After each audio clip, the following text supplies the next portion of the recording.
Good evening, Circle the Nerdfighter. It's Tuesday, and welcome along to Question Tuesday on an actual Tuesday. Now, this week has been a bit confusing for myself and for some of the other Nerdfighters on the channel. We don't really know how this question thing is supposed to work, but regardless of that, I'm just going to rush headfirst into it, and I've got some questions from some people on the tumblers, so I'm going to pad it out a little bit. So hopefully that should be okay, and I hope that it's informative, and I hope we have fun. Well, yesterday Pat asked me what it's like living in Britain and if I enjoy it and how long I've been here and all that kind of jazz. In answer to the question, I've lived here all my life. I've lived here since I was born. I've lived in this city since I was born, actually. I was born in the Norfolk and Norwich Hospital on the 12th of December 1989.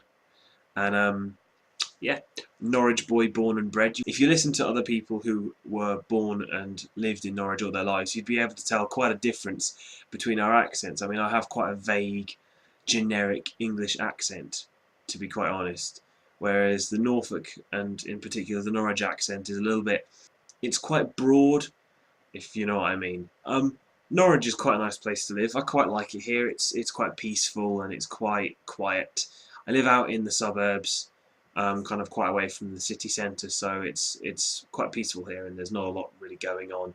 And that's generally Norwich on the whole. There's not really a lot going on here, to be quite honest.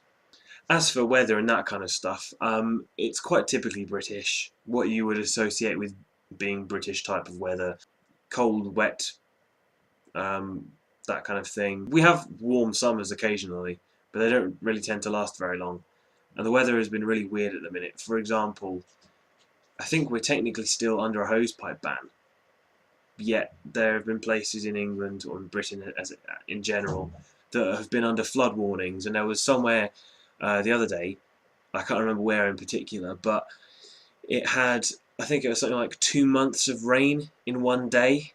That's just madness. It's a bit all over the place, the weather in England.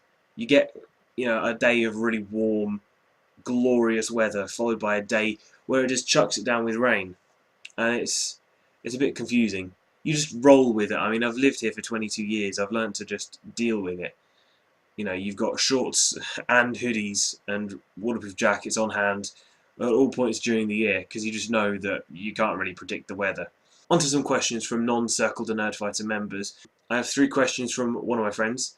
One, who is my favourite non-famous author? It's a fella called Michael Roria Burns. You may not have heard of him. He's written this really cool story about me and some of my friends from the tumblers, and yeah, it's really exciting. And I need to catch up on it. Actually, I haven't read much of it for quite some time. And it's a cool story. Question 2: would I rather fight in the Hunger Games or be in a sparkly contest with Edward Cullen? I'll be honest, it would be a sparkly contest with Edward Cullen, because I don't think there's any shame in losing that fight. Question 3, which is the only really serious one of this lot, is what is my favourite Vlogbrothers video? Now, I can't remember the title of it, but it's the one where John basically auditions to be Hank's singamajig player. It gets me every time. I love that video. It's kind of one of the ones I go to if I need a laugh, because it always provides the laughs. A question of 2 halves now.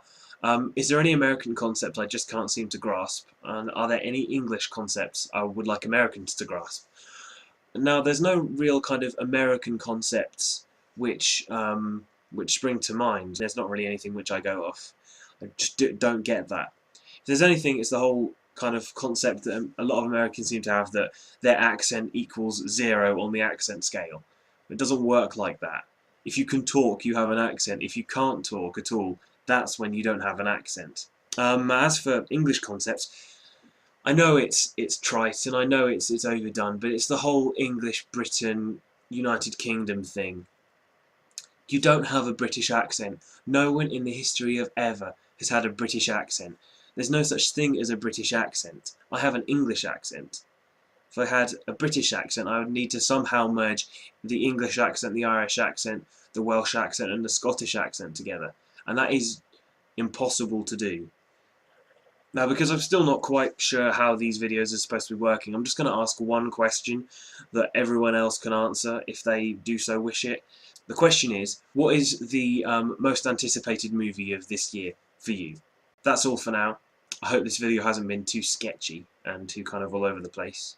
And yeah, Sarah, see you tomorrow. DFTBA.